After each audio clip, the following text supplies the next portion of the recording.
Ana Paula e vou contar um relato para vocês. Estrada deserta, carona para o mal.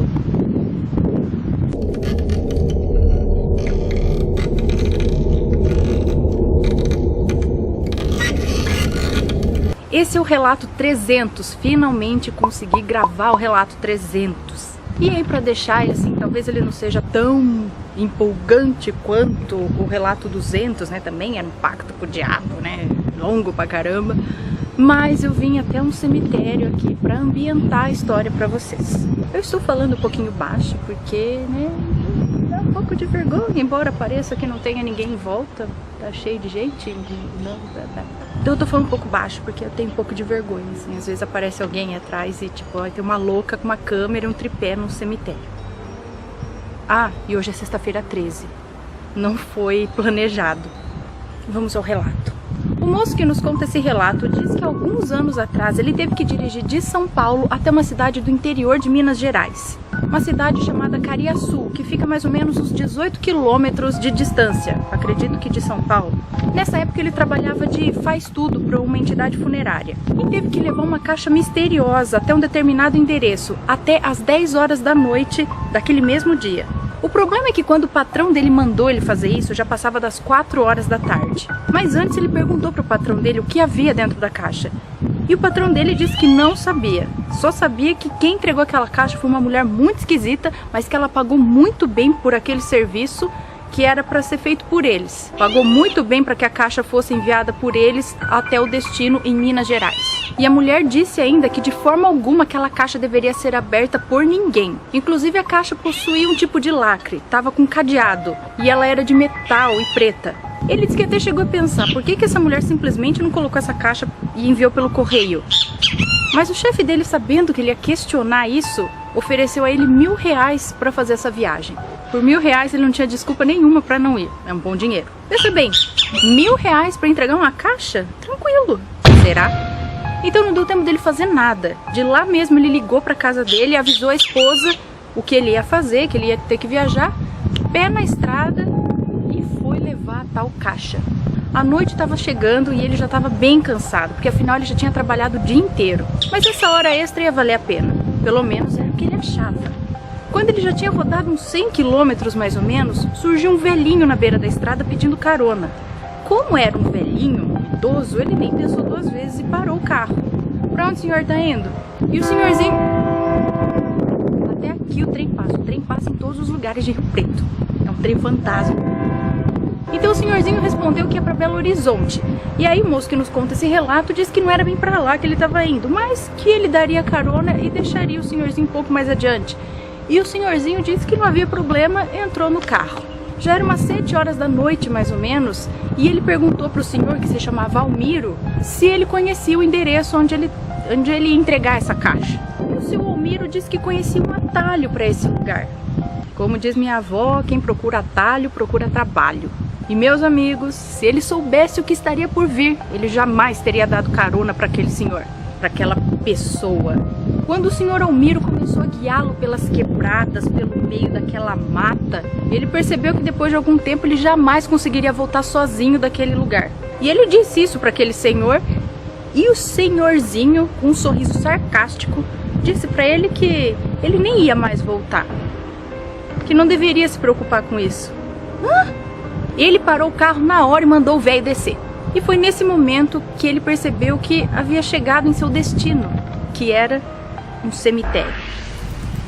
E sem que ele tivesse comentado a respeito da caixa que estava no porta-malas, o senhorzinho disse: "Você tem algo para mim?" Ele disse que ficou pasmo, porque ele não tem ideia de como aquele senhor sabia sobre a caixa. Meio assustado, ele pegou o celular, mas não tinha sinal ali naquele lugar, o celular. E nesse momento, o velhinho pegou ele pelo braço e disse que era para entregar a caixa. E ele disse que tem que admitir que o lugar era assustador e ele ficou com vontade de agredir aquele velho. Mas ele se segurou e apenas empurrou o seu Almiro.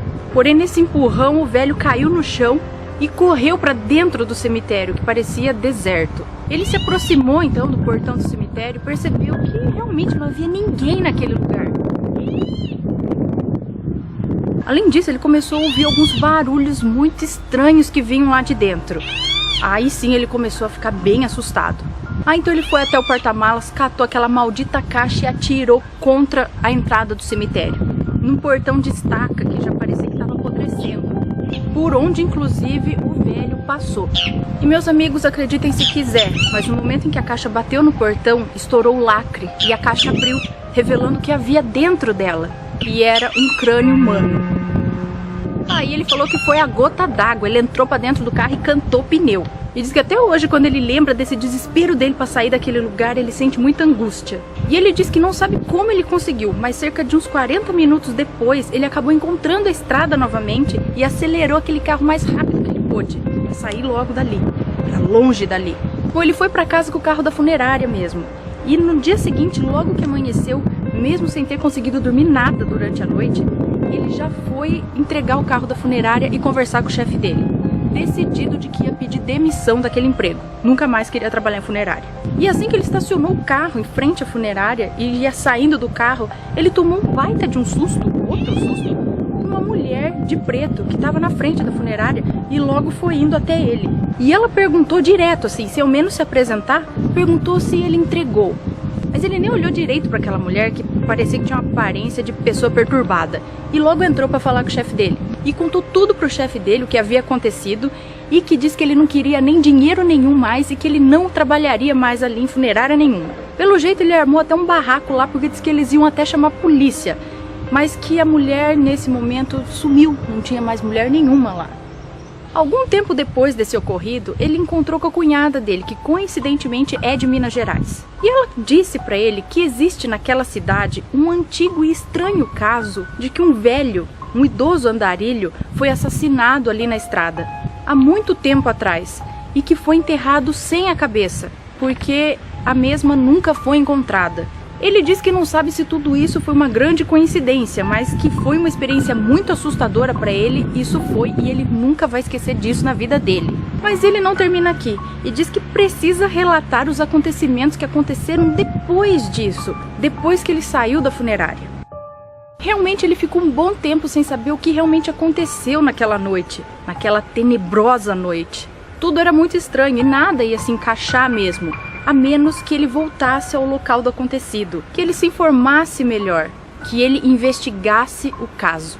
Quase um ano depois, e coincidentemente no mês das bruxas, em outubro, ele tomou a decisão de que iria atrás de uma resposta para aquele ocorrido naquele cemitério. Disse ainda que se fosse por curiosidade, ele jamais faria isso, mas não é o caso. O problema é que ele nunca mais tinha conseguido dormir novamente. Nunca mais ele dormiu bem depois daquela noite. E sempre acordava no meio da madrugada, mais especificamente às 3 da manhã. Ele acordava sempre no meio de um pesadelo, onde ele corria sozinho por uma estrada deserta em direção a um cemitério. E na hora de entrar no cemitério surgiam espectros fantasmagóricos e assustadores, impediam a entrada dele, o arrastavam para longe daquele cemitério, enquanto uma voz distante citava o nome dele pedindo socorro. E essa voz era um pedido de agonia e dor. E às 3 da manhã ele acordava suando frio e ainda ouvindo ao longe aquela voz, a mesma do pesadelo. Ele chegou até a visitar um padre para perguntar sobre essas coisas e o padre falou para ele, explicou sobre purgatório, espíritos, etc e tal. Acontece que ele se cansou desses pesadelos e explicou tudo para a esposa dele, que também já estava ficando assustada com o que estava acontecendo com ele. E disse que ia pegar o carro, dirigir até aquele cemitério e descobrir o que realmente estava acontecendo. E ironicamente ele pegou essa estrada no dia 31 de outubro, dia das bruxas. E chovia muito aquela tarde, tanto que ele teve que reduzir a velocidade para uns 80 km por hora. E ele nem lembrava direito o caminho, mas disse que estava disposto a fazer o que fosse necessário para encontrar aquele cemitério de novo. Ele estava determinado. Com muita dificuldade, debaixo de chuva, enfrentando estradas esburacadas, ele acabou encontrando o temível cemitério. O cara encontrou o cemitério no meio do nada. E disse que o lugar era realmente isolado e parecia não ter absolutamente ninguém por perto. Estava aparentemente abandonado. Então ele entrou e começou a andar por lá. E como era previsto, o celular dele não dava nenhum sinal ali. Então ele, andando por entre os túmulos, começou a observar os detalhes sobre os falecidos. E observou que não havia ali nenhum morto recente. Que a sepultura mais nova que ele viu ali datava de 1896. Que? era um cemitério do que, sei lá, tá ali por 896, será que você viu certo? É muito tempo pra se manter um cemitério assim, sem enterrar mais ninguém.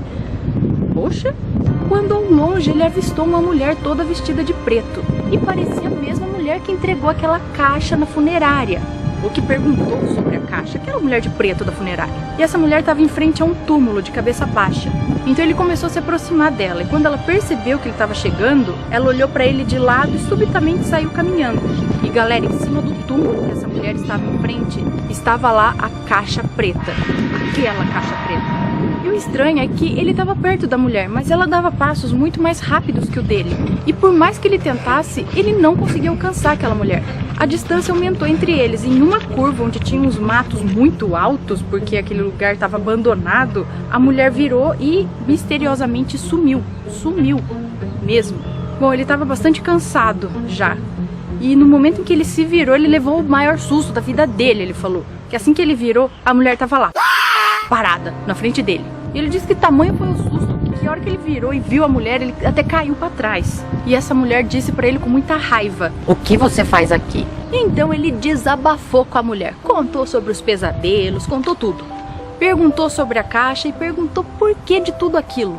Então a mulher afirmou que o crânio que estava naquela caixa pertencia a uma pessoa que estava enterrada ali, e que o espírito dessa pessoa jamais descansaria enquanto a cabeça dele, né, o crânio, não fosse enterrado junto ao corpo.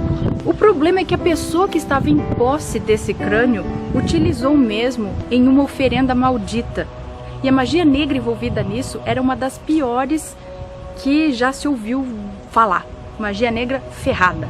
Era tão forte que não daria descanso para a alma do seu Almiro, se não fosse por ela intervir nisso. Se essa senhora não intervisse e entregasse a cabeça para ele levar até o túmulo, etc e tal. E para acabar de vez com esse tormento do seu Almiro, teria que enterrar de uma vez por todas esse crânio junto com ele. E ele perguntou por que a senhora mesmo não faz isso. E ela disse que ele entenderia isso depois, mas que ele precisava imediatamente enterrar esse crânio junto ao corpo, senão uma coisa muito ruim aconteceria a ele. Mas quando ele foi em direção à caixa, para pegar a caixa, surgiu ao lado dele aquele mesmo espectro fantasmagórico do pesadelo dele. Era em forma de um pequeno tornado negro e possuía olhos vermelhos, além de ter um cheiro muito forte. Então ele começou a rezar o Pai Nosso, fechou o olho e disse em voz alta: "Vai embora em nome de Jesus. Eu não tenho medo e vou acabar logo com isso." Então ele pegou a caixa, colocou no chão, deu um puta chute naquele portãozinho dos túmulos, que já estava enferrujado devido ao tempo, entrou de uma só vez lá no túmulo, sem pensar, e colocou o crânio bem lá no fundo. Mas ele disse que parecia que tinha 2 pessoas enterradas ali, naquele túmulo. Mas ele nem prestou muita atenção nisso e logo já tentou subir para sair dali do túmulo, né? Mas nesse momento, por causa da chuva, tinha muito barro em volta e ele escorregou e caiu de novo para dentro do túmulo. Parece até cena de filme. E no que ele caiu, ele cortou profundamente a perna dele num pedaço de ferro que tinha lá. Quando ele subiu novamente para fora do túmulo, misteriosamente a chuva parou e não havia mais mulher nenhuma ali, não havia mais ninguém. Então ele cortou um pedaço da camisa dele, amarrou na ferida, e quando ele prestou atenção no nome da lápide do túmulo onde ele entrou lá para deixar o crânio, ele disse que teve uma inexplicável revelação. Lá estavam as fotos do velho e da sua esposa. E adivinha quem era a esposa do velho? A mesma mulher de preto. E ele viu que ambos faleceram há muitos anos atrás mesmo, né? Ele disse que só teve tempo de dizer: "Descansem em paz." Bom, já estava anoitecendo e ele precisava ir embora dali, né? Então ele se apressou com passos largos e ele estava tudo sujo. O lugar disse que tinha uma presença muito forte e dava calafrios. Bom, ele conseguiu sair de lá. E enquanto estava indo embora, ele tem certeza que viu, através do retrovisor do carro, um casal de mãos dadas, ao longe, indo em direção contrária dele. E ele acredita que isso foi um sinal. E desse dia em diante, ele nunca mais teve pesadelos. Pelo menos não com essas coisas desse cemitério e desse acontecimento com ele. Bom, pessoal, esse foi o relato número 300. Talvez não seja tão empolgante ou tão amedrontador quanto o pacto com o diabo, né? Afinal, o cara fez pacto com o diabo e tá passando as consequências até hoje, né? Acho, espero, ou não sei.